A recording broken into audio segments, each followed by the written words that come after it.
अस्सलाम वालेकुम, मैं हूं Shahzeb Khanzada. Straight of Hormuz में अमरीकी हेलीकॉप्टर के तबाह होने के बाद अब एक बार फिर अमरीका और ईरान के दरमियान सख्त हमलों का तबादला हुआ है और आज अमरीकी सदर ट्रंप ने गैर मामूली तौर पर अब से कुछ देर पहले ईरान को एक नई बड़ी धमकी दे दी है और ये कह दिया है कि अमरीका आज भी ईरान पर हमले करेगा। आज एक बार फिर अमरीका ईरान पर हमले करेगा, अमरीकी सदर ट्रंप ने कह दिया है। हालांकि ट्रंप गुज़िश्ता कई दिनों से मुज़ाकरात के कामयाब होने और जल्द मुआहदा होने के बयानात दे रहे थे और बार बार दे रहे थे और दोबारा जंग के किसी भी खतरे को डाउन प्ले कर रहे थे। अगर कोई सहाफ़ी सवाल भी करता या फिर ईरान की तरफ से कोई वाक़या हुआ होता, उसे कोट किया जाता, तो भी ट्रंप बात करते और ये कहते, ये दावा करते कि मुआहदा जल्द होने वाला है। मगर अब ट्रंप धमकी दे रहे हैं। यहाँ तक कि ट्रंप और नेतन्याहू की तल्ख फ़ोन कॉल्स भी हुई थी। मगर आज ट्रंप ने एक सोशल मीडिया पोस्ट में लिखा है कि ईरान की फ़ौज मुकम्मल तौर पर एक तबाही की सूरत हाल का सामना कर रही है और ईरान की बहरिया और फ़िज़ाइया समेत ईरानी फ़ौज का ज़्यादातर हिस्सा मौजूद ही नहीं है और वो मुकम्मल तौर पर शिकस्त खा चुके हैं। ईरान सिर्फ बातें करता है लेकिन किसी चीज़ पर अमल नहीं करता और अब मशरिक़ वुस्ता का बुली ख़त्म हो चुका है। ट्रंप ने मज़ीद लिखा कि ईरान ने मुआहदे के लिए बहुत ज़्यादा वक्त ले लिया, जो उनके लिए बेहतरीन हो सकता था। अब उन्हें इसकी कीमत चुकानी पड़ेगी। जबकि इस पोस्ट के थोड़ी देर बाद ही फॉक्स न्यूज़ के नुमाइंदे ने रिपोर्ट किया कि सदर ट्रंप ने उनसे खुद फ़ोन पर बात करते हुए कहा है कि ईरान की जानिब से मुज़ाकरात को बार बार टालने की वजह से अमरीका ईरान के पावर प्लांट्स और ब्रिजेस पर नए हमले करने के करीब है। जबकि अब से कुछ देर पहले व्हाइट हाउस में एक सहाफ़ी की जानिब से सवाल पर ट्रंप ने कहा कि हेलीकॉप्टर गिरने के बाद हम ईरान पर मज़ीद हमले करेंगे और हम आज भी ईरान पर सख्त हमले करेंगे। ट्रंप ने मजीद कहा कि हमने पाकिस्तान की दरख्वास्त पर ईरान के खिलाफ कार्रवाई रोकी थी। पाकिस्तान अब भी ईरान के मामले पर कोशिशें कर रहा है, लेकिन हम ईरान से मायनी ख़ेज़ और कारामद डील करना चाहते हैं और एक अच्छी डील मौजूद है, लेकिन ईरान हमें मुसलसल उलझा रहा है। उन्हें मुआहदे पर दस्तखत कर देने चाहिए। Attacking them very hard. You're resuming bombing? Yeah, well, we are. Based on the helicopter, I guess we have the right to do that. At first they said they didn't do it, then they admitted they did it. Now look, I've been working with Iran for a number of months. They should sign their deal. It's a good deal. It doesn't give them the right to have a nuclear weapon. So we'll see what happens. But we hit them hard yesterday, and we're going to hit them again hard today, in case you miss it, in case you don't turn on your television set. And we'll see what happens with the deal. We were really close to a deal, but they keep tapping us along. They keep playing us for suckers because, you know what? They dealt with some very stupid precedents. I have to say that. I'm embarrassed to say it. And I gave them a break at the request of Pakistan. The Field Marshal and the Prime Minister of Pakistan are great. And they worked, and they still are working on trying them to do what's right. But we want a deal that's meaningful. We want a deal that works. इसके अलावा Trump ने Iran के power plants और bridges पर हमले से मुतालिक सवाल पर कहा कि मैं ये नहीं बताऊंगा कि हम पावर प्लांट्स और ब्रिजेस को निशाना बनाएंगे या नहीं। अहम बात यह है कि कल रात को सदर ट्रंप ने ईरान पर अमेरिका के अपाची हेलीकॉप्टर को स्ट्रेट ऑफ हुर्मुज़ में निशाना बनाने का इल्ज़ाम लगाने के बाद कहा था कि अब अमेरिका पर लाजिम हो गया है कि वो इस हमले का जवाब देगा। जिसके बाद अमेरिका ने ईरान में मुख्तलिफ मकामात पर हमले कर दिए, जिनके जवाब में ईरान ने भी बहरीन, कुवैत और उर्दन में अमरीकी अड्डों पर हमले कर दिए। और इन हमलों के बाद मुज़ाकरात से ईरान का एक रद्द-ए-अमल भी सामने आया है। और रॉयटर्स के मुताबिक ईरान की वज़ारत ख़ारजा और मुज़ाकराती टीम के तर्जुमान इस्माइल बकाई ने आज मीडिया से बात करते हुए कहा है कि अमरीका के साथ सिफारती कोशिशें ऐसे वक्त में आगे नहीं बढ़ सकती कि जब बार बार जंगबंदी की खिलाफ वर्जियाँ हो रही हों। इस्माइल बकाई ने मज़ीद कहा कि अमरीका मुतज़ाद बयानात, बदलते हुए मौक़िफ़ और हमलों के ज़रिए सिफारतकारी को नुकसान पहुँचा रहा है और इसराइल भी लबनान में बार बार जंगबंदी की खिलाफ वर्जियों के ज़रिए मुज़ाकरात के इस अमल को मुतासिर कर रहा है। इस्माइल बकाई ने मज़ीद कहा कि कल रात के वाक़यात के बाद हमें सिफारती रास्ते का दोबारा जायज़ा लेने की ज़रूरत है, क्योंकि किसी भी सिफारती अमल के लिए कम अज़ कम एक मुस्तहकम माहौल ज़रूरी होता है। ऐसे में अब मुज़ाकरात के अमल को तेज़ करने और जंग दोबारा शुरू होने के ख़तरे के पेश नज़र कतर का एक वफ़द तेहरान पहुँच गया है। इस हवाले से CNN के मुताबिक अमरीका और ईरान के दरमियान अमन मुज़ाकरात इस वक्त ताअत्तुल का शिकार हैं, क्योंकि दोनों फ़रीक़ों में मसाइल पर इख्तिलाफ़ात हैं। जबकि हालिया हमलों के तबादले ने इस पेशरफ्त को मज़ीद ख़तरे में डाल दिया है और इसीलिए एक सिफारती सोर्स के मुताबिक एक मुमकिना मुआहदे के लिए इख्तिलाफ़ात को कम करने के लिए एक कतरी वफ़द आज सुबह तेहरान पहुंचा है ताकि ईरानी मुज़ाकरात कारों से मुलाकात की जा सके। CNN के मुताबिक कतरी वफ़द का ये दौरा इस बात की निशानदही करता है कि सिफारतकारी अब भी जारी है। हालांकि ईरान और अमेरिका ने कल रात को एक दूसरे पर हमले किए हैं, जो 8 अप्रैल को नाफिज होने वाली जंगबंदी के लिए अब तक का सबसे बड़ा इम्तिहान समझा जा रहा है। जबकि ईरानी मीडिया ने भी कतरी वफ्द के तेहरान पहुंचने की तस्दीक करते हुए कहा है कि कतर का एक वफ्द आज दोपहर को तेहरान पहुंचा है ताकि दो तरफा ताल्लुकात और इलाकाई पेशरफ्त पर बातचीत और मुशावरत की जा सके। और कहा जा रहा है कि इस दौरे के दौरान जंग के खात्मे के लिए सिफारती अमल से मुताल्लिक ताज़ा तरीन पेशरफ्त पर भी बातचीत और मुज़ाकरात किए जाएंगे। इस सारी सूरत हाल में आज ईरानी सदर मसूद पेज़ेश्कियान ने एक तकरीब से खिताब के दौरान मुज़ाकरात और जंग की इस हालत पर तशवीश का इजहार करते हुए कहा है कि हमें इस ना जंग और ना ही अमन की सूरत हाल से निकलना होगा। जंग यकीनन हमारे मुल्क के मफाद में नहीं है, लेकिन अगर वो ये समझते हैं कि हम अपनी इज्जत, अपने इलाके और वतन की खिलाफ वर्जी करके हथियार डाल देंगे या पीछे हट जाएंगे, तो उन्हें ये सिर्फ ख्वाब ही समझना चाहिए। यह ऐसी चीज़ नहीं है कि जिससे हम पीछे हट जाएं। हमें इस न जंग और ना ही अमन की सूरत हाल से निकलना होगा। जंग यकीनन हमारे मुल्क की मफाद में नहीं है, लेकिन अगर वो ये समझते हैं कि हम अपनी इज्जत, अपने इलाके और वतन की खिलाफ वर्जी करके हथियार डाल देंगे या पीछे हट जाएंगे, तो इन्हें ये सिर्फ ख्वाब ही समझना चाहिए। ये ऐसी चीज नहीं है कि जिससे हम पीछे हट जाएं।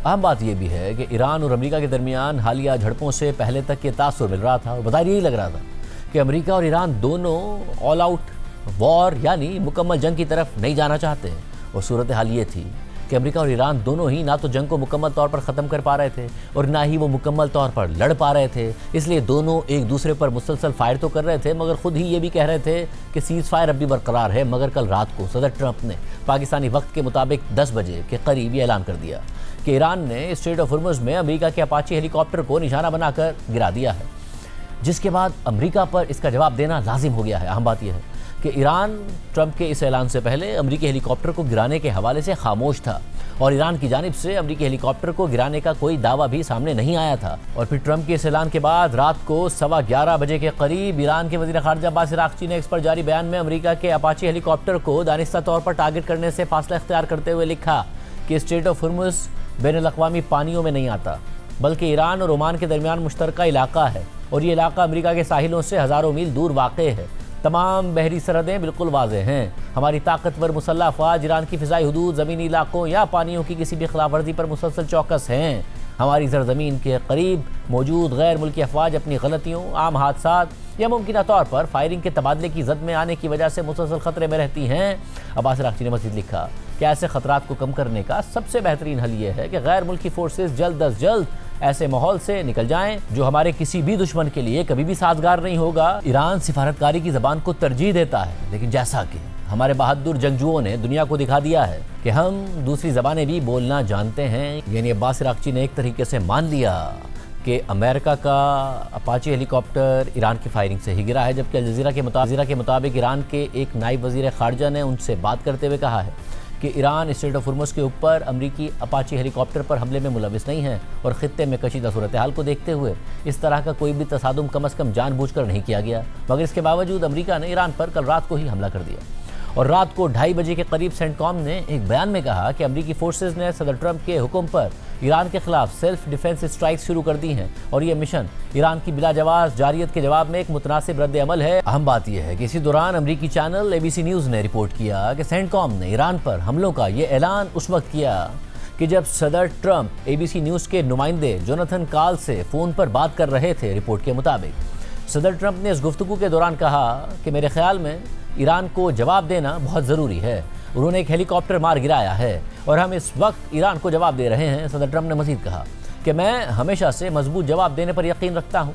मेरा पूरी ज़िंदगी में यही रवैया रहा है और हमारे पास एक बहुत अच्छा मुआहदा है और गालिबन वो मुआहदा अब भी बरकरार रहेगा। ये हमले इस कार्रवाई का जवाब हैं जिसमें ईरान ने हमारे हेलीकॉप्टर को मार गिराया।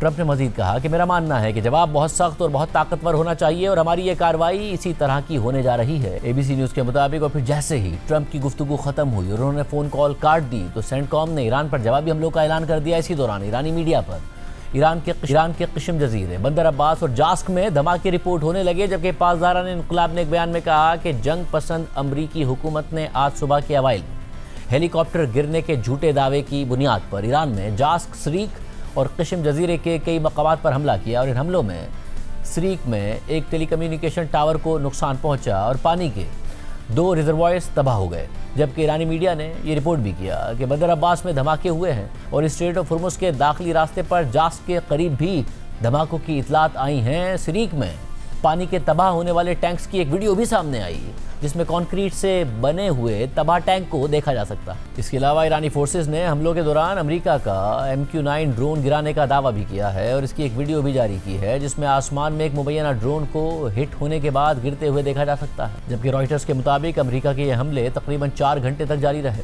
और एक अमेरिकी एहलकार के मुताबिक अमेरिका के इन हमलों में ईरान के अंदर तकरीबन 20 अहदाफ को निशाना बनाया गया है। इसके अलावा आज सुबह सेंटकॉम ने एक्स पर एक तफसीली बयान जारी करते हुए कहा है कि अमेरिकी फोर्सेस ने 9 जून को सदर ट्रंप के हुक्म पर ईरान के खिलाफ दिफाई कार्रवाइयाँ की और सेल्फ डिफेंस में की गई ये कार्रवाइयाँ एक दिन पहले अमेरिकी फ़ौज के अपाची हेलीकॉप्टर को मार गिराए जाने के रद्देअमल में की गई हैं। अमेरिकी फोर्सेस ने स्ट्रेट ऑफ हुर्मुज़ के करीब ईरान के फ़िज़ाई दिफाई निज़ाम, ग्राउंड कंट्रोल सेंटर्स और सर्वेलेंस रेडार साइट्स को अमरीकी फ़िज़ाइया और बहरिया के जंगी तैयारों के जरिए निशाना बनाया। ये कार्रवाई हालिया दिनों में अमरीकी अफवाज और इलाके के समुद्री रास्तों से गुजरने वाले बैनुल-अक़वामी तिजारती जहाज़ों पर हमलों के जवाब में एक मुतनासिब रद्द-ए-अमल थी।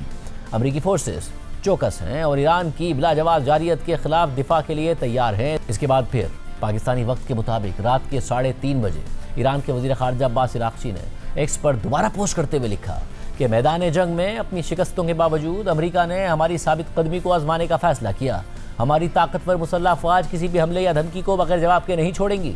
अगर आप महफूज रहना चाहते हैं तो हमारे खित्ते से निकल जाएं। खलीज फारिस की तारीख में बैरूनी मुदाखलत करने वालों के इबरतनाक अंजाम की बहुत सी दास्तानें मौजूद हैं। और फिर ईरान की पासदाराना इनकलाब ने अमरीकी हमलों के जवाब में उर्दन, कुवैत और बहरीन में मौजूद अमरीकी अड्डों पर मिसाइल और ड्रोन हमलों का ऐलान कर दिया। और इसी दौरान ये खबरें सामने आईं कि खलीजी ममालिक और उर्दन ने ईरानी मिसाइल्स को रोकने के लिए अपने फ़िज़ाई दिफाई निज़ाम एक्टिव कर दिए हैं। पासदाराना इनकलाब ने इन हमलों के हवाले से जारी बयान में कहा कि उसकी बहरिया ने अमरीकी हमलों के जवाब में बहरीन में मौजूद अमरीकी बहरिया के 5th फ्लीट के हेडक्वार्टर पर ड्रोन हमला किया है, जबकि उर्दन में अमरीका के अल अज़रक बेस पर मिसाइल हमला किया है। पासदाराना इनकलाब के मुताबिक इन हमलों के 4 बड़े अहदाफ में उर्दन में अमरीका के F-35 जंगी तैयारों के शेल्टर्स और अमरीकी फ़ौज का एक कमांड एंड कंट्रोल सेंटर शामिल है, जबकि मजमूई तौर पर खित्ते में मौजूद अमरीका के फ़िज़ाई और बहरी अड्डों पर 21 अहदाफ को निशाना बनाया गया है। ईरानी मीडिया के मुताबिक ईरानी फोर्सेज ने उर्दन में अमरीका के F-35 लड़ाका जहाज़ों के शेल्टर्स पर हमले किए।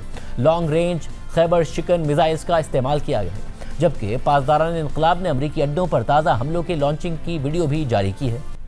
ईरानी हमलों के बाद बहरीन से सामने आने वाली एक वीडियो में देखा जा सकता है कि इमारतों के दरमियान अचानक एक धमाका होता है। इसके अलावा उर्दन से सामने आने वाली एक वीडियो में एक रिहायशी इलाके के ऊपर से ईरान के मिसाइल्स को आगे जाते हुए देखा जा सकता है। सऊदी अरब, बहरीन और कुवैत समेत दीगर अरब ममालिक ने ईरान के हालिया हमलों की मजम्मत की है, जबकि कुवैत की वज़ारत ख़ारिजा ने यह भी कहा है कि वो अपनी सरजमीन के दिफा के लिए तमाम ज़रूरी इक़दामात उठाने का हक़ रखते हैं। प्रोग्राम में आगे बढ़ते हैं। अगले माली साल का बजट 12 जून को पेश किया जाएगा और आखिरकार वफाक और सूबों के दरमियान इत्तफाक हो गया है, जिसके तहत खबर के मुताबिक बजट पेश होने से पहले ही वफाकी हुकूमत ने अपना मंजूर शुदा तरक्याती बजट कम करके 1000 अरब रुपए कर दिया है, जबकि बलूचिस्तान के अलावा बाकी 3 सूबे अपने तरक्याती बजट में इजाफा नहीं करेंगे और वफाक के पास इस तरह तकरीबन 500 अरब रुपए की गुंजाइश पैदा हो जाएगी, जबकि NFC फार्मूला में फ़िलहाल कोई तब्दीली नहीं की जाएगी, क्योंकि इस हवाले से वफाक और सूबों में कोई इत्तफाक नहीं हो सका है। जबकि शहबाज राना की खबर के मुताबिक हुकूमत आइंदा बजट में तनख्वाहदार तबके को 50 अरब रुपए का टैक्स रिलीफ देने जा रही है। वो तनख्वाहदार तबका जिस पर गुज़िश्ता सालों में मुसलसल टैक्स बोझ में इजाफा किया गया है और इस तबके से हासिल किए जाने वाला टैक्स 600 अरब रुपए पर पहुंच चुका है। खबर के मुताबिक माहाना 2,67,000 रुपए तक की तनख्वाह के लिए टैक्स रेट को 5% कम करके 20% किया जा सकता है और तकरीबन 4 लाख अफराद इस टैक्स ब्रैकेट में फॉल करते हैं, जबकि माहाना 3,41,000 रुपए तक की तनख्वाह के लिए टैक्स रेट को कम करके 25% किया जा सकता है और इस टैक्स ब्रैकेट में तकरीबन 1,60,000 अफराद आते हैं, जबकि माहाना 4,67,000 रुपए तक की तनख्वाह के लिए टैक्स रेट 29% तक किया जा सकता है और माहाना 5,83,000 रुपए तक की तनख्वाह के लिए टैक्स रेट 32% किया जा सकता है, जबकि इससे ऊपर की तनख्वाह के लिए हुकूमत ज़्यादा से ज़्यादा टैक्स को 35% कर सकती है। जबकि दूसरी तरफ मई के महीने के तरसीलात ज़र के आदाद-ओ-शुमार सामने आ गए हैं और मई में पाकिस्तान की तारीख की सबसे ज़्यादा 4.25 अरब डॉलर्स की तरसीलात ज़र आई हैं और इसमें ख़ास बात यह है कि मुत्तहदा अरब अमारात से पहली दफ़ा $1 अरब से ज़्यादा की तरसीलात ज़र आई हैं, जो गुज़िश्ता बरस के मई से 33% ज़्यादा हैं, जबकि इस साल अप्रैल के मुकाबले में 37% ज़्यादा हैं। सवाल उठ रहा है कि ईरान जंग के बाद मुत्तहदा अरब अमारात में टूरिज़म सेक्टर बुरी तरह मुतासिर होने और इसके साथ साथ ऑयल बरामदात मुतासिर होने के बाद तो इस खदशे का इज़हार किया जा रहा था कि पाकिस्तान की तरसीलात ज़र में नुमायाँ कमी आ सकती है, मगर फिर कैसे? सबसे ज़्यादा रिकॉर्ड तरसीलात ज़र मई के महीने में आ गई, और क्या ये सस्टेनेबल भी होगा या नहीं। इसके अलावा मई में सऊदी अरब से भी $1 अरब से ज़्यादा की तरसीलात ज़र मौसूल हुई, जो गुज़िश्ता बरस मई से 12% और इस साल अप्रैल से 22% ज़्यादा हैं, जबकि अमेरिका, बरतानिया, यूरोपीय यूनियन और दीगर GCC ममालिक से आने वाली तरसीलात ज़र में भी 10 से 12% का इजाफा रिकॉर्ड किया गया है। इस माली साल के 11 माह में 38.1 अरब की तरसीलात ज़र आ चुकी हैं, जो गुज़िश्ता बरस के 11 माह से 9% ज़्यादा हैं। और ये तरसीलात ज़र ही हैं जो मुल्क के करंट अकाउंट को और मुल्क के ज़र मुबादला के ज़खायर को सहारा दिए हुए हैं। जो ज़खायर इस वक्त 17.1 अरब पर मुस्तहकम है। मई में 4.2 अरब की तरसीलात ज़र के साथ ये उम्मीद पैदा हुई है कि मई के महीने में भी करंट अकाउंट सरप्लस आ सकता है, क्योंकि मई में तिजारती खसारा 2.5 अरब रहा है। इस माली साल के 11 माह में एक्सपोर्ट्स में 6% की कमी हुई है, इंपोर्ट्स में 6% का इजाफा हुआ है और तिजारती खसारा तकरीबन 17% बढ़ गया है, जबकि नंबर्स में गुज़िश्ता बरस से $5 अरब ज़्यादा तिजारती खसारा है। गुज़िश्ता माली साल के इब्तिदाई 11 माह में तिजारती खसारा 29.5 अरब था, जो इस माली साल के 11 माह में 34.7 अरब है, यानी 17% ज़्यादा। मगर इस माली साल के 10 माह में करंट अकाउंट खसारा महज $252 मिलियन रहा है। ताहम बार बार हुकूमती दावों के बावजूद ना तो एक्सपोर्ट्स बढ़ पाई हैं और ना ही मुल्क में बैरूनी सरमायाकारी आई है, सिर्फ रेमिटेंसेस का सहारा है। बात करेंगे, हमारे साथ मौजूद हैं वफाकी वजीर बराए मनसूबाबंदी एहसन इकबाल साहब। एहसन इकबाल साहब, बहुत शुक्रिया मुझे ज्वाइन करने के लिए। फाइनली बजट पेश होने जा रहा है, सूबों का और वफाक का इत्तफाक हो गया। जो PSDP है वफाक का, वो बजट पेश होने से पहले पहली दफ़ा आई थिंक कम हुआ है कि वो 1000 अरब रुपये होगा, आपने अनाउंस भी किया। किस तरीके से मामला तय पाया है? जब NFC के फार्मूला या फिर जो सूबों को ट्रांसफ़र होती है उस पर अगर मामला नहीं तय पाए तो क्या तय पाया है? ये देखिए शाहजेब साहब, जैसे कि आपको पता है कि बहुत देर से ये डिबेट चल रही थी कि इस वक्त जो NFC का फ्रेमवर्क है उसमें अगर हम वर्टिकल डिस्ट्रीब्यूशन को एक साइड पे ही रख दें, यानी कि जो तकरीबन 60% सूबों को जाता है और 40% वफाक के करीब आता है, उसको अभी एक तरफ रखें। जो हॉरिजॉन्टल डिस्ट्रीब्यूशन है उसमें भी वफाक के ऊपर बहुत से ऐसे शोबे हैं जो कि डिविजिबल पूल से अखराजात जाने चाहिए, वो वफाक के उस 40% या 42% शेयर में से निकलते हैं। मिसाल के तौर पे गिलगित बल्तिस्तान का बजट है, आज़ाद जम्मू कश्मीर का बजट है, इसी तरह जो न्यू मर्ज डिस्ट्रिक्ट्स हैं, जो एक्स फाटा के इलाके हैं, वो भी अभी तक वफाक के हिस्से से जाते हैं। और इसी तरह फिर एक बहुत बड़ा प्रोग्राम जो वफाक के हिस्से से जाता है वो बिस्प है, जो कि हम बिल्कुल उसकी हमायत करते हैं, बहुत अच्छा प्रोग्राम है। लेकिन 18वीं तरमीम के तहत वो एक सूबाई सोशल वेलफेयर या पॉवर्टी एलिवेशन जो है अब सूबाई शोबा बन चुका है, लेकिन वो वफाक अपने हिस्से से अदा करता है। अच्छा, जो अब मसला है वो ये है कि पिछले 7-8 सालों में कर्ज़ों की अदायगी का इस कदर बड़ा हुजम हो गया है। मिसाल के तौर पे जब हम हुकूमत में आए तो उस वक्त 100% से ज़्यादा जो रेवेन्यूज़ थे फेडरल गवर्नमेंट के, वो सारे के सारे डेट सर्विसिंग में जा रहे थे। और अब वो कदरे घटे हैं, लेकिन अब भी जो नेट फेडरल रेवेन्यू है उसका 74% जो है वो डेट सर्विसिंग की नज़र हो जाएगा। तो यूं जो डेवलपमेंट बजट है ये 2018 में जो 2.6% ऑफ GDP होता था, अब ये तकरीबन 0.6% ऑफ GDP पर गिर गया है। और उसकी बड़ी वजह यही है कि फिस्कल स्पेस नहीं है, क्योंकि एक बहुत बड़ा ये मुकदमा तो आप रख रहे थे ना, मंसूबे नहीं मान रहे थे ना, वो बेनज़ीर इनकम सपोर्ट प्रोग्राम को लेने पर तैयार हो रहे थे, ना ही अपना हिस्सा काटने पर तैयार हो रहे थे। तो इत्तेफाक किस बात पर हुआ फिर? जी, तो लिहाजा ये जरूरी था कि किसी न किसी तर्ज पे वफाक और सूबे इस बात पर इत्तफाक करें कि किस तरीके से इजाफी वसाइल जो हैं वो फराहम किए जा सकते हैं कि जिससे हम इस पूरी जो हमारी ज़रूरतें हैं, और आपको पता है कि ना सिर्फ ये है कि डेवलपमेंट की ज़रूरतें हैं, बल्कि जिस रीजन और माहौल में इस वक्त हम गुजर रहे हैं, हमारी मशरकी सरहदों पर, हमारे मगरबी सरहदों पर, हमारे पूरे रीजन के अंदर जो ख़तरात मंडला रहे हैं, उसके हवाले से भी जो हमें तैयारी करनी है और जिसके लिए हमें पेशबंदी करनी है, ये सब चीज़ें खतीर सरमाया कारी तलब करती हैं।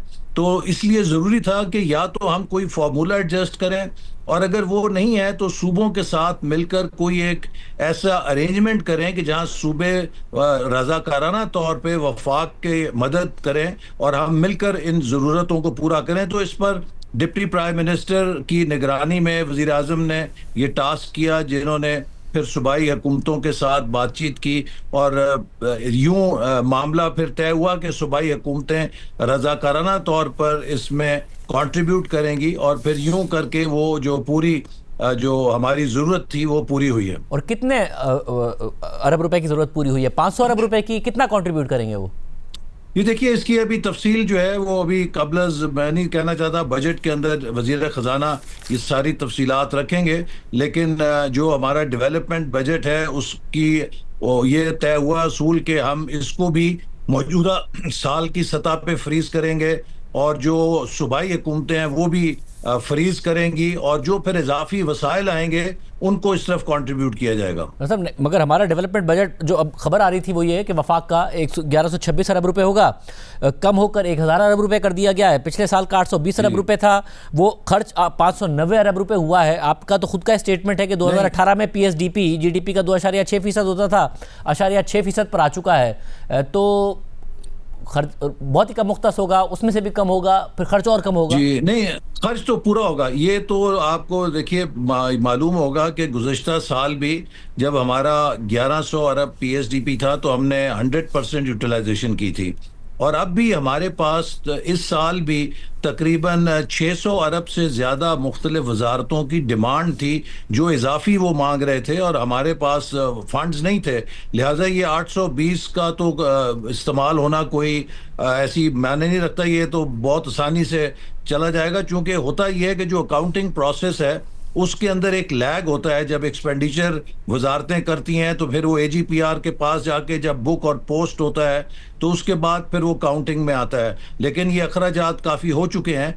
तो ये तो 820 तो बहुत पहले ही जो वजारतों की ज़रूरत है उससे बहुत कम है, तो ये तो सारे का सारा खर्च हो जाएगा। लेकिन ये एक अहम मसला है कि हमारे यहाँ जो डेवलपमेंट स्पेंडिंग गिर गई है, ये दरअसल हमें अपने मुस्तकबिल के हवाले से बहुत बड़ा चैलेंज है कि अगर हम इन्वेस्ट नहीं करेंगे अपने फ्यूचर में, अपनी ह्यूमन रिसोर्स में, अपने इंफ्रास्ट्रक्चर में, अपने वाटर सिक्योरिटी में, अपनी एनर्जी सिक्योरिटी में, तो हम अपनी इकोनॉमी को मुस्तकबिल के लिए तैयार नहीं कर सकते। और मैं समझता हूं क्योंकि गवर्नमेंट में इनएफिशिएंसीज भी होती हैं, बहुत सारे मामलात होते हैं। जब हुकूमत के पास फिस्कल स्पेस भी कम हो तो पब्लिक प्राइवेट पार्टनरशिप की तरफ ज़्यादा रुझान क्यों नहीं जाता? 2-3 साल पहले कहा था हुकूमत ने, पर उस तरफ क्यों नहीं जाते ज़्यादा? जी, आज इसी बात पर ज़्यादा बहस हुई है, और ये दो चीज़ें बहुत अहम हैं। एक तो हमने ये तजवीज़ दी है कि आइन के अंदर नेशनल इकनॉमिक काउंसिल का ये मैंडेट है कि वो सूबों को और वफाक को मुल्क की इकनॉमिक पॉलिसीज़ के बारे में ना सिर्फ यकजा करे बल्कि रहनुमाई फराम करे। हमारे यहाँ पिछले कई सालों से नेशनल इकनॉमिक काउंसिल एक सेरेमोनियल बॉडी है जिसमें सिर्फ बजट से पहले पीएसडीपी की और नेशनल जो आउटले है, डेवलपमेंट है, उसकी मंजूरी दी जाती है।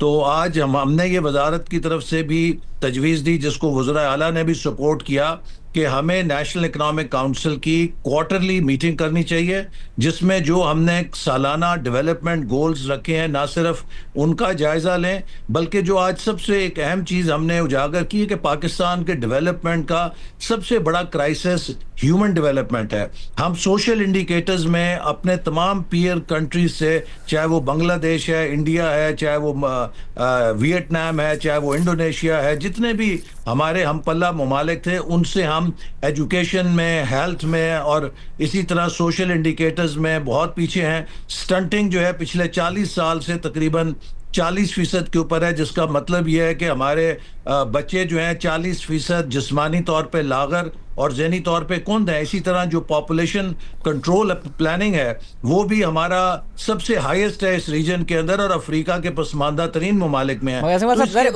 उसके लिए उस सब के लिए एक तो तरक्की चाहिए। आप उसमें मीटिंग में डिस्कस हुआ, आपका स्टेटमेंट भी है कि पाकिस्तान का बड़ा चैलेंज एक्सटर्नल सेक्टर है, बैरूनी सरमायाकारी और बरामदात बढ़ाना होंगी। अब ये भी 3-4 साल हो गए आपकी हुकूमत को बार बार कहा गया, इस साल भी एक्सपोर्ट 6% कम है, इंपोर्ट 6% बढ़ गई हैं और तिजारती खसारा 17% बढ़ गया है। तो पाकिस्तान का एक्सटर्नल खतरा कम होने की बजाय हमें मजीद बढ़ता नजर आया है। बैरूनी सरमायाकारी में कमी नजर आ रही है, बड़े बड़े दावे किए गए, उस पर भी अमल नहीं हुआ है। 4% से कम की हमारी इस साल भी तरक्की 3.6% होगी। अब जब मईशत के बढ़ने की रफ्तार कम और आबादी के बढ़ने की रफ्तार ज्यादा हो और एक्सटर्नल अकाउंट का ये हाल हो तो क्या ही आगे कर लेंगे हम? ये आपने बिल्कुल दुरुस्त कहा, लेकिन आप शाहजेब साहब इस बात को नहीं नज़रअंदाज कर सकते कि जब ये साल शुरू हुआ था तो हमें बहुत बड़े सैलाब का सामना करना पड़ा और इसके बाद जब ये माली साल ख़त्म हुआ आखिरी तिमाही में तो हमें ईरान की जंग के नतीजे में बहुत बड़ी डिसरप्शन का सामना करना पड़ा। ना सिर्फ ये कि उससे महंगाई आई बल्कि जो लॉजिस्टिक्स थे और बिलखसूस हमारी जो बरामदात थी जो खलीज से होके जाती थी या जो स्ट्रेट ऑफ हुर्मुज से गुजरती थी वो सारी डिसरप्ट हुई, चूँकि दुबई जो है एक बहुत बड़ा मरकज़ था ट्रांसशिपमेंट का और वो जब मुतासिर गल्फ़ की सारी ट्रैफिक हुई उसका हमारे ऊपर भी असर पड़ा। फिर जो फ्रेट कॉस्ट थी, जो इंश्योरेंस कॉस्ट थी वो बढ़ी, तो ये काफ़ी नेगेटिव असर हुआ आखिरी तिमाही के अंदर। लेकिन मैं फिर ये बात आपसे इत्तफाक करते हुए कहूँगा कि हमारा तो पूरा थ्रस्ट ही है और आज हमने नेशनल इकनॉमिक काउंसिल को भी ये कहा है कि पाकिस्तान की इकनॉमिक सॉवरेनिटी के लिए ज़रूरी है कि हम पाकिस्तान के एक्सपोर्ट टारगेट को अगले 10 सालों में 100 अरब ले जाने के लिए उसी तरह से ट्रीट करें जिस तरह हमने न्यूक्लियर मिशन को ट्रीट किया था। ये this is all about our economic sovereignty. अगर हम $100 बिलियन की एक्सपोर्ट को हासिल नहीं कर पाएंगे 2035 तक तो हम इस डिपेंडेंसी से नहीं निकल सकते जो IMF के ऊपर है, जो दोस्त ममालिक या मल्टीलैटरल इदारों से कर्ज लेने का एक डिपेंडेंसी है। और इसके लिए हमने एक पूरा मरबूत अब मंसूबा बनाया है और आज प्राइम मिनिस्टर से और नेशनल इकनॉमिक काउंसिल से 11 मिशंस की अप्रूवल ली है कि किस तरीके से एक्सपोर्ट सेक्टर के लिए एक 3-ईयर फ्रेमवर्क बनाएंगे और किस तरह से एग्रीकल्चर की मॉडर्नाइजेशन पे काम होगा, किस तरह इंडस्ट्रियलाइजेशन को फ़रोग देंगे, प्रोड्यूस इन पाकिस्तान की कैंपेन चलाएंगे, किस तरीके से प्रोडक्टिविटी और क्वालिटी और इनोवेशन को प्रमोट करेंगे और किस तरह से जो हमारी कंस्ट्रक्शन एंड हाउसिंग इंडस्ट्री है उसको प्रमोट करेंगे, मुख्तलिफ जो साइंस एंड टेक्नोलॉजी को किस तरह प्रमोट करेंगे। तो आप देखेंगे कि अब हमारे सामने आज हमने यही कहा है कि हमें क्राइसिस मैनेजमेंट से निकलकर अगले 3 सालों के लिए स्ट्रक्चरल रिफॉर्म्स की तरफ जाना चाहिए ताकि हमारी बुनियाद मजबूत हो। इस ईरान की वॉर ने ये साबित किया है कि हम बहुत वल्नरेबल हैं कि ज़रा सा क्राइसिस आए तो उससे हमारी बुनियाद। बहुत शुक्रिया सर, तो आपने सुनी। प्रोग्राम ब्रेक शामिल करते हैं और आप खबर की तफसीलात आपके सामने रखेंगे।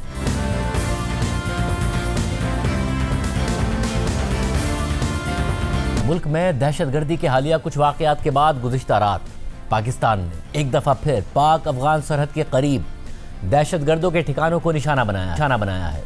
वफाकी वज़ीर इत्तलात अता तारड़ की एक्सपर पोस्ट के मुताबिक पाकिस्तान ने पाक अफगान सरहदी इलाकों में फितनतुल ख्वारिज के मास्टरमाइंड्स और मंसूबा साजों के ठिकानों और महफूज पनागाहों पर निहायत दुरुस्तगी और मोहतात अंदाज में हमले किए हैं, जिनमें भारतीय सरपरस्ती में कार्रवाई करने वाले 26 ख्वारिज हलाक हो गए हैं। अता तारड़ के मुताबिक पाक अफगान सरहदी इलाकों में दहशत गर्दों के ठिकानों पर यह हमले पाकिस्तान में हालिया दहशतगर्दी के वाक़यात के बाद किए गए हैं, जिनमें 9 जून को मूसादरा में फेडरल कांस्टेबलरी की पोस्ट पर हमला, 2 जून को शुमाली वजीरिस्तान में फौजी पोस्ट पर खुदकुश कार हमला और 9 मई को बनू में पुलिस स्टेशन पर होने वाला हमला भी शामिल है। अता तारड़ की पोस्ट के मुताबिक मोतबर इंटेलिजेंस मालूमात की बुनियाद पर दहशत गर्दों के सिलेक्टिव कैंप्स और ठिकानों को निहायत दुरुस्तगी से निशाना बनाया गया।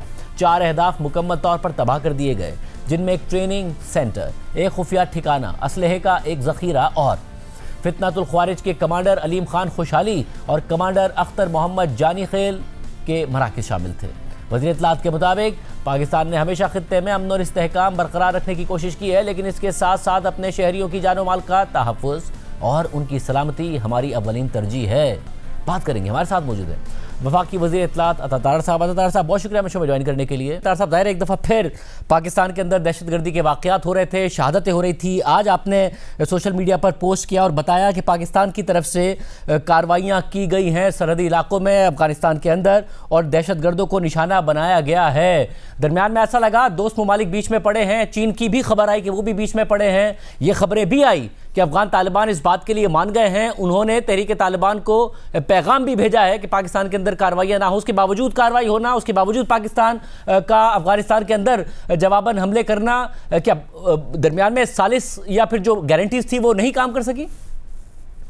देखिए, मैं ये समझता हूँ कि ये जो टीटीपी है, जो दहशतगर्द हैं, फितना अल ख्वारिज हैं, ये इनका कोई इतबार नहीं है और ये इनका एक ही मकसद है पाकिस्तान को डिस्टेबलाइज करना, पाकिस्तान में हमले करना, लॉ एनफोर्समेंट एजेंसीज को नुकसान पहुंचाना, बेगुनाह शहरियों का खून बहाना। तो ये तो देखिए ना, इनका ना कोई, they have no caste, colour, creed, religion, इनका तो कोई दीन ईमान नहीं है। तो इन्होंने जो 3 हमले किए, एक जो एफसी की पोस्ट पे किया मूसा दारा में ऑन 9 जून, फिर इन्होंने किया नॉर्थ वजीरिस्तान में मिलिट्री की एक पोस्ट के ऊपर व्हीकल बॉर्न सुसाइड बॉम्बिंग की, फिर बन्नू के पुलिस स्टेशन पे इन्होंने की। इन 3 वाकयात के बाद जो सरहदी इलाका है अफगानिस्तान का, उस पर ये स्ट्राइक्स कैरी आउट की गई और 26 ख्वारजी इसमें उनको जहन्नुम वासिल किया गया। और ये यहाँ पे कोई एम्यूनेशन भी इन्होंने रखा हुआ था। तो ये 2 ख्वारिज के कमांडर हैं, एक अलीम खान खुशहाली और एक अख्तर मोहम्मद जानी खेल है। ये 2 कमांडर्स की यहाँ पे जो है वो सेंटर से हाइड आउट्स थी, जहाँ पे दहशतगर्द और फितना अल ख्वारिज के कारिंदे वो ना सिर्फ पनाह लिए हुए थे, बल्कि ये उनके कोई ऑपरेटिव सेल्स भी थे जहाँ पे एम्यूनेशन भी रखा गया था और ये इस्तेमाल हो रहे थे पाकिस्तान में दहशतगर्दी के वाकयात के लिए। तो देखिए, पाकिस्तान की स्टेट को बहुत क्लैरिटी है कि अफगानिस्तान की सरजमीन जब भी इस्तेमाल की जाएगी पाकिस्तान में हमलों के लिए, उसका जवाब आएगा और बड़ा भरपूर जवाब आएगा। ये प्रिसीजन स्ट्राइक्स की गई, जवाब दिया गया, उनकी हाइडआउट्स को डिस्ट्रॉय किया गया। जैसे कि आप बाकायदा तौर पर बता रहे हैं कि प्रिसीजन स्ट्राइक्स थी, नाम भी बता रहे हैं, मगर अफगान तालिबान के तर्जुमान ज़बीउल्लाह मुजाहिद ने दावा किया है कि पाकिस्तान ने अफगानिस्तान की फ़िज़ाई हदूद की खिलाफ वर्जी की और कुन्नड़, खोस्त और पक्तिका में आम शहरियों के घरों पर बमबारी की। 11 बच्चे, खातून, एक बुजुर्ग शहरी मारे गए। उनकी तरफ से ये कहा जा रहा है 14 दीगर शहरी जख्मी हुए। देखिए, उनके हर बयान जो है वो झूठ पर मबनी होता है, क्योंकि देखिए उन्होंने अभी ट्रेनिंग ली है ये प्रोपेगेंडा वॉरफेयर की इंडिया में जाके। तो मार्का हक में आपने देखा था जो इंडियन मीडिया जिस तरह एग्जैजरेशन और झूठ और प्रोपेगेंडा और मकारी पे चल रहा था, इनकी भी यही रविश है, क्योंकि ये ट्रेनिंग वहां से ले रहे हैं। तो ये इनके जो मकासद हैं जिस पे ये झूठ बोलते हैं, हमने तो आज जब बयान जारी किया तो हमने तो वीडियो जारी की है और हम हर बयान के साथ अपनी प्रिसीजन स्ट्राइक्स की वीडियो जारी करते हैं। अल्हम्दुलिल्लाह पाकिस्तान की आर्म्ड फोर्सेस के पास ये कैपेबिलिटी है कि एक तो हमारी स्ट्राइक्स बहुत प्रिसाइज होती हैं और हम साथ उसकी एक फुटेज जारी करते हैं कि इन मकामात पे दहशतगर्दों और ख्वारिजियों के खिलाफ ये कार्रवाई की गई है।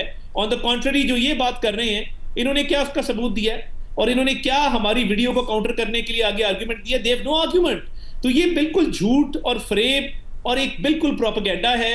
कोई शहरी इलाके टारगेट नहीं किए गए और मैंने तो आपको दोनों कमांडर्स के नाम बताए, हाइडआउट्स का बताया, उनके बकायदा बताया कि वहां पे एम्यूनेशन था, कितने लोग मारे गए, उनका भी नंबर हमने रिलीज किया है। तो इन्होंने कोई नंबर रिलीज किया है, ये टामक टोइयां इधर की मारी उधर की मारी, झूठ जो है वो घड़ दिया। अपने जो ये दहशतगर्दों को पनाह दे रहे हैं, उनकी सहूलतकारी कर रहे हैं, उनको फैसिलिटेट कर रहे हैं, तो हम तो ये उनको बेनकाब करते आए और करते रहेंगे। अब उन्होंने वो जो फैसिलिटेशन दे रहे हैं और सहूलतकारी दे रहे हैं दहशतगर्दों को उस पर पर्दा डालने के लिए ये इस तरह की कहानियां घड़ते हैं, जिसको हम टोटली रिजेक्ट करते हैं। बिल्कुल झूठ है and it is totally false. Azhar साहब, बराह रास्त मुज़ाकरात करके देख लिए, सालिसों के जरिए मुज़ाकरात करके देख लिए, और ऐसा नहीं है कि पाकिस्तान ने पहली दफ़ा स्ट्राइक की है, पाकिस्तान ने पहले भी स्ट्राइक की। कुछ वक्त के लिए ऐसा हुआ कि फिर दहशतगर्दी के हमले रुके, मगर अब फिर दोबारा होने लगे। तो मुस्तकिल हल क्या है? अगर पाकिस्तान ये कार्रवाइयाँ कर रहा है, कुछ अरसे के लिए अगर रुक भी जाएं, ये हमले दोबारा शुरू हो जाते हैं पाकिस्तान, तो मुस्तकिल हल क्या है? क्या अफगान तालिबान को इंगेज करके हल निकलेगा? कैसे हल निकलेगा? देखिए, जो फिलहाल सिचुएशन है उसमें तो देखिए एंगेजमेंट हैज नॉट वर्कड, और हमारी रियासत पाकिस्तान का ये बिल्कुल एक अज़म है और जो हमारा नेशनल एक्शन प्लान है एपेक्स कमेटी ने बिल्कुल, जिसमें तमाम मुल्क की लीडरशिप सिविल मिलिट्री मौजूद है, उन्होंने ये बिल्कुल एक इस अज़म का इजहार किया है कि दहशतगर्दी को जड़ से उखाड़ना है, और दहशतगर्दों के खिलाफ बहुत कामयाबी भी मिली है। मगर ये जो अफगान सरजमीन का इस्तेमाल होना है, ये जब जब होगी तब तब जवाब दिया जाएगा। और देखिए, जब हम जवाब देते हैं और स्ट्राइक्स करते हैं, प्रिसीजन स्ट्राइक्स करते हैं, वो बहुत क्रेडिबल इंटेलिजेंस पे बेस्ड होती हैं, और वो एक मुसद्दिका जो इतलात हैं उस पे बेस्ड होती हैं और एविडेंस बेस्ड होती हैं। तो देखिए, दहशतगर्दी तो ये चल नहीं सकती, इसके खिलाफ पूरी कौम का अज़म है, रियासत का अज़म है, इसको जड़ से उखाड़ना है। और अगर अफगान सरजमीन इस्तेमाल होती रही तो जब जब होगी तब तब जवाब दिया जाए। अच्छा, मगर गुज़िश्ता दिनों ये खबर भी सामने आई, ज़ाहिर है ऑफिशियल कोई एलामिया नहीं आया अफगान तालिबान की तरफ से, बट ये खबर ज़रूर सामने आई कि जो उनके अमीर हैं हबतुल्लाह अखुंज़ादा साहब, उन्होंने बाकायदा तौर पर कहा है टीटीपी को कि वो पाकिस्तान पर हमले ना करें, सरहदों से दूर चले जाएं, वरना वो अपनी बैत वापस ले लेंगे। मगर उसके बावजूद ये हमले होना, तो क्या टीटीपी मानती नहीं है उनकी बात? पाकिस्तान की रीडिंग ये है, या फिर वो कहते नहीं हैं, या फिर आर्जी तौर पर कहते हैं और उसके बाद गो अहेड दे देते हैं? क्या पाकिस्तान की रीडिंग क्या है? देखिए, हम ये समझते हैं कि बहुत एफर्ट हर तरह से हुई। हमारे कई डेलीगेशंस गए, अफगानिस्तान भी गए, फिर दोहा भी गए, टर्की भी गए, हमने भरपूर एफर्ट की है। मगर देखिए, बात यह है कि ये सहूलतकारी जारी रहेगी तो उसका जवाब आएगा। तो ये तो वो जाने, उनका काम जाने कि वो इनको कैसे बनाते हैं और वो क्या इनसे बातचीत करते हैं। जहां जहां उनकी सहूलतकारी नजर आई, पाकिस्तान जो है वो जवाब देने का हक रखता है, और ये पाकिस्तान का राइट है। तो ये तो उनको चाहिए कि वो इनसे बातचीत करके तो इनको रोके। जहां पे सहूलतकारी होगी, जहां पे उनकी सरजमीन इस्तेमाल होगी, वहां पे we will keep responding, and this has to come to an end. इनको इसका खात्मा करना होगा, वरना देखिए, पाकिस्तान के पास अल्हम्दुलिल्लाह बड़ी कैपेबिलिटी है, और हमने जब जब इन्होंने हमारी सिक्योरिटी एजेंसीज को, हमारे शहरियों को टारगेट किया है, तब तब जवाब दिया, और ये जवाब दिया जाता रहेगा। क्या इस वक्त भी कोई सालिस है जो इंगेज्ड है, या बीच में है चीन या कोई और जो कि बात कर रहा हो? देखिए, नॉट टू माई नॉलेज ऐसा कोई एफर्ट होगा तो वो सबके सामने आ जाती है चीज़।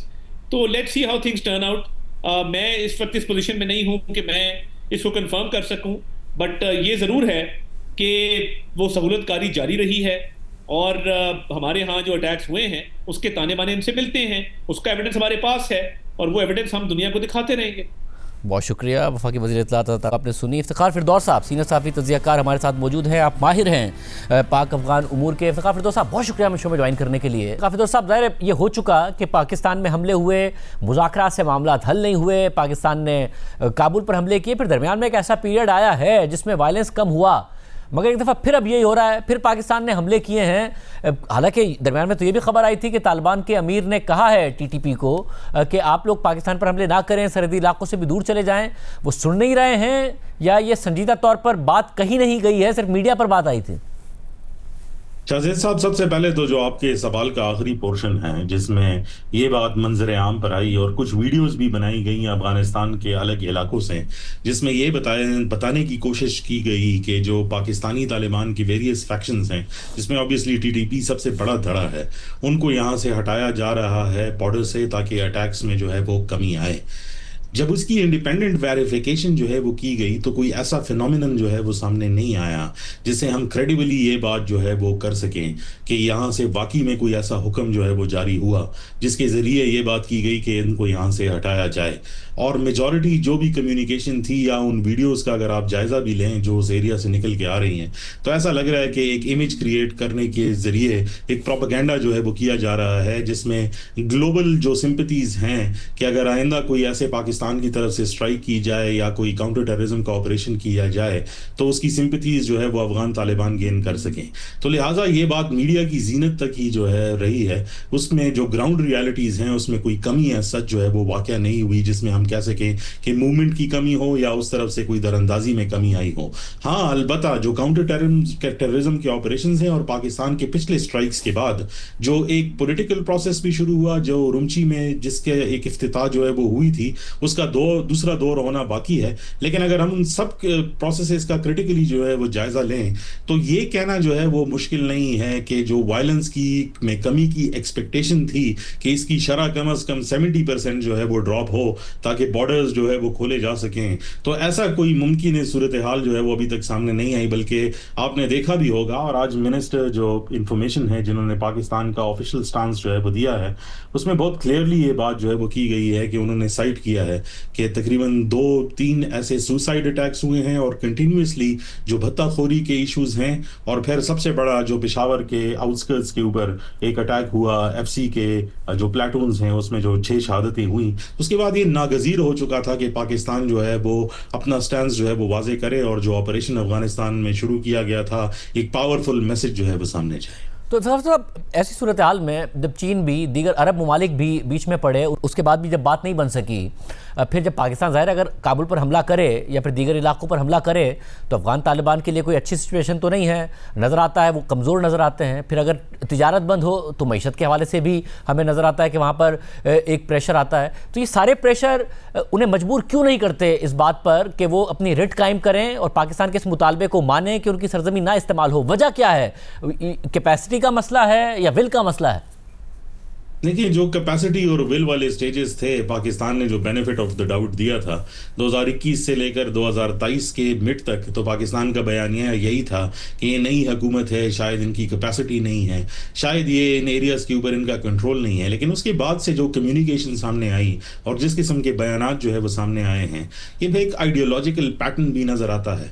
और अफगान तालिबान जिस तरीके से अपनी विक्ट्री को अफगानिस्तान में व्यू करते हैं, उसके मुहर्रिकात सिर्फ वो लोकलाइज लेवल पे नहीं देखते, बल्कि उसको एक ग्लोबल सतह पर जो दीगर तंजीमें हैं जो उनकी मुआवनत भी करती हैं फाइनेंशियली भी और उनको एक सपोर्ट भी देती है, उनके तर्ज अमल पर जो है वो लेकर आना चाहती है। तो अगर कोई ये समझता है कि अफगानिस्तान के एमिरेट्स का कॉन्सेप्ट जो है ये एक स्टैटिक कॉन्सेप्ट है जो सिर्फ अफगानिस्तान तक रहेगा, तो अफगान तालिबान की नज़र में ये सिर्फ उसकी एक मेन फ्रेंचाइज है।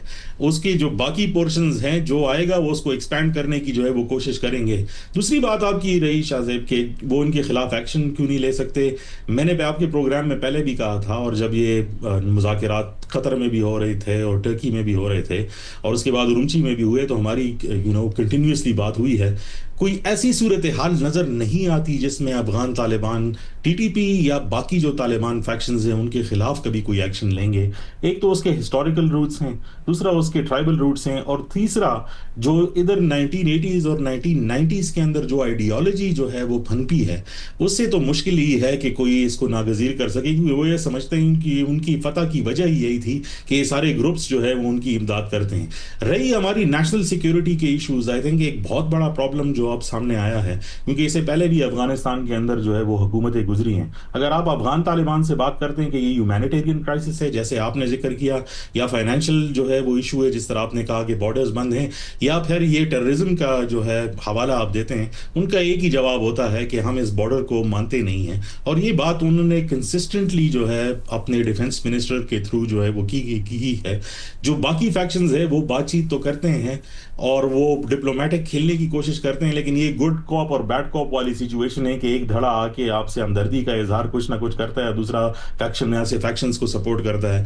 मेरे ख्याल में जो इस टाइम की सिचुएशन है जिसमें डिप्लोमेटिक चैनल्स कंप्लीटली तौर पर जो है वो बैठ चुके हैं, ये को काउंटर टेररिज्म ऑपरेशन के अलावा कोई और वास्ता जो है इसका बनता नहीं है। आई थिंक मुझे तो ऐसा लगता है कि जो अगले आने वाली सिचुएशन है वो शायद इससे भी ज़्यादा बेहतर हो। बहुत शुक्रिया। प्रोग्राम के आखिर में जिक्र हो जाए, सानेहा बल्दिया टाउन केस में आज एक अहम फैसला सामने आया है। सुप्रीम कोर्ट के जज जस्टिस शहजाद मलिक की सरबराही में 3 रुकनी बेंच ने सानेहा बल्दिया टाउन के मुलजिमान की अपीलें मंजूर कर लीं और 2 मुलजिमान अब्दुल रहमान उर्फ भोला और जुबैर उर्फ चरिया को बरी कर दिया है। अदालत ने रिमाज दिए कि बल्दिया टाउन फैक्ट्री में केमिकल इस्तेमाल होने के शवाहिद नहीं मिले, मुलजिमान को शक का फ़ायदा देते हुए बरी किया जाता है। साथ ही सुप्रीम कोर्ट ने वाक़े में जाबाहक अफराद के लवाहिकीन को फ़रीक बनाने की दरख्वास्तें भी खारिज कर दी।